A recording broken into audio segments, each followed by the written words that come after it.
அடுத்ததாக வெயிலிலிருந்து மக்களை பாதுகாப்பதற்காக தமிழ்நாடு அரசு சார்பில் என்னென்ன ஏற்பாடுகள் செய்யப்பட்டிருக்கின்றன என்பது சார்ந்த விவரங்களை நம்முடைய சிறப்பு செய்தியாளர் அபினேஷிடம் கேட்கலாம். அபினேஷ், இப்போ அரசு தரப்புல என்னென்ன ஏற்பாடுகள் செய்யப்பட்டிருக்கு, பல எச்சரிக்கைகள் கொடுத்திருக்காங்க, வலியுறுத்தல்கள் எல்லாம் கொடுக்கப்பட்டிருக்கு, அதை உறுதிப்படுத்துறதுக்கு அரசு தரப்புல இருந்து என்ன செஞ்சிருக்காங்க?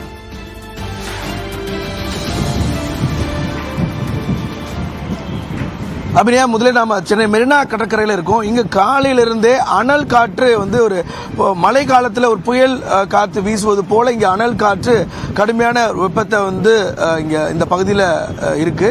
குறிப்பா சென்னை மட்டும் இல்லாமல் சென்னையை காட்டிலும் பல்வேறு உள் மாவட்டங்களில் தமிழ்நாட்டின் பிற பகுதிகளில் அதிக வெப்பம் தினந்தோறும் பதிவாகி இருக்கிறது. முன் எப்போதும் இல்லாத வகையில் கடும் வெயிலின் தாக்கத்தினால பொதுமக்கள் கடுமையாக அவதிக்கு உள்ளாகி இருக்கிறாங்க. தமிழக அரசை பொறுத்தவரை பல்வேறு முன் எச்சரிக்கை நடவடிக்கைகளை எடுத்துட்டு இருக்காங்க. குறிப்பாக சுகாதாரத்துறை சார்பில் தமிழ்நாட்டில் இருக்கக்கூடிய மாநிலத்தில் அனைத்து மருத்துவமனைகளிலும், குறிப்பாக தலைமை மருத்துவமனைகளிலும், அதே போல அந்தந்த தாலுகா இருக்கக்கூடிய மருத்துவமனைகளிலும் தயார் நிலையில் இருக்கணும். குறிப்பாக இந்த வெயிலின் போது ஏற்படக்கூடிய பல்வேறு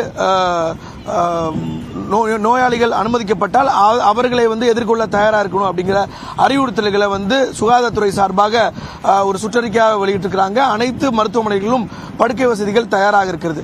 மற்றொரு புறம் சுகாதாரத்துறை சார்பாக தமிழ்நாட்டில் 1000 இடங்களில் ORS பவுடர் கலந்துக்கக்கூடிய அந்த தண்ணீர் கொடுக்க இருக்கிறாங்க. குறிப்பாக அதிக வெப்பத்தின் காரணமாக மயக்கம் ஏற்படக்கூடிய இருக்கும், வாந்தி மயக்கம் உள்ளிட்டவை ஏற்பட இருக்கும். எனவே உடலில் நீர் சத்து குறைந்து மயக்கம் ஏற்படக்கூடிய சூழல் இருக்கும். எனவே பொது இடங்களில் 1000 இடங்களில் இந்த ORS வாட்டர் கொடுப்பதற்கான இந்த சுகாதாரத்துறை சார்பாக ஏற்பாடு செய்திருக்கிறாங்க.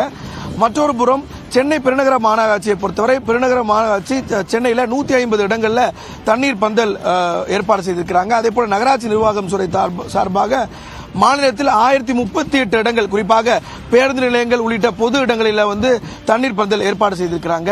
இது தவிர அந்தந்த மாவட்ட நிர்வாகம் தொடர்ந்து பொதுமக்களுக்கு நாள்தோறும் பல்வேறு அறிவுறுத்தல்களை வழங்கி வராங்க. அதாவது தேவையின்றி குழந்தைகள், கர்ப்பிணி பெண்கள், முதியவர்கள் காலை 11 மணி முதல் பிற்பகல் 3:30 மணி வரை வெயிலில் வர வேண்டாம் அப்படிங்கிற அறிவுறுத்தலை தொடர்ந்து அறிவுறுத்திருக்காங்க. தேவையின்றி வெளியில வர வேண்டாம் அப்படிங்கிறதும். மேலும் தமிழக அரசை பொறுத்தவரை தொழிலாளர் பாதுகாப்பு ஆணையம் ஒரு சுற்றறிக்கையை ஏற்கனவே 5 நாட்களுக்கு முன்பு வெளியிட்டிருந்தாங்க. அதாவது இந்த கட்டிட பணிகள், அதே போல சாலை அமைக்கக்கூடிய பணிகள், அதே போல கடும் கொதிநீர் கலன்களில் வேலை செய்யக்கூடிய பணியாளர்களுக்கு தேவையான அடிப்படை வசதிகளை செய்து கொடுக்க வேண்டும். அவர்களுக்கு அவ்வப்போது இடைவெளி விட்டு அவர்களுக்கு பணி என்பது கொடுக்கப்பட வேண்டும் அப்படிங்கிறதையும் கொடுத்திருக்கிறாங்க. இது தவிர தமிழக அரசினுடைய பேரிடர் மேலாண்மை ஆணையம் தொடர்ந்து பல்வேறு அறிவுறுத்தல்களை வழங்கி வராங்க. பொதுவாக மின்சார சாதனங்களை தொடர்ந்து கவனமாக கையாள வேண்டும். அதே போல ஜன்னல் கதவுகளை திறந்து வைத்திருக்க வேண்டும். முதியோர்கள், பெண்கள், குறிப்பாக கர்ப்பிணி பெண்கள் ஒரு இல்லத்தில் இருக்காங்கன்னா அவங்களுக்கு தேவையான காற்றோட வசதி இருக்குமாறு தொடர்ந்து அவ்வப்போது ஜன்னல்களை திறந்து வைக்க வேண்டும் அப்படிங்கிறதையும் அறிவுறுத்தல் சொல்லியிருக்காங்க. குறிப்பாக வன பகுதிகளை பொறுத்தவரை இந்த கடும் வெப்பத்தின் காரணமாக காட்டுத்தீ ஏற்படாமல் இருப்பதற்காக தொடர்ந்து வனப்பகுதிகளில் அதை கண்காணிக்கக்கூடிய பணிகளையும் தமிழக அரசு முடுக்கிவிட்டிருக்கு. குறிப்பாக இந்த வெப்பத்தில் வன விலங்குகளும் கடுமையாக பாதிக்கப்படக்கூடிய சூழல் இருப்பதனால வனப்பகுதிகளில் தேவையான தண்ணீரை ஏற்படுத்தி தர வேண்டும் அப்படிங்கிறதையும் வனத்துறை சார்பாக ஏற்பாடு செய்யப்பட்டிருக்கிறது.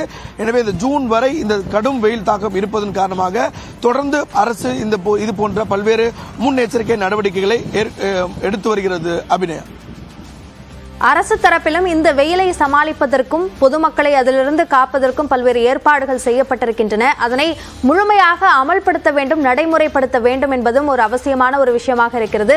வெயிலினுடைய தாக்கம் சார்ந்த பல்வேறு தகவல்களை பல பகுதிகளிலிருந்து வழங்கியமைக்கு சிவமணி, குருசாமி, சுபாஷ், அபினேஷ் ஆகிய அனைவருக்கும் நன்றி.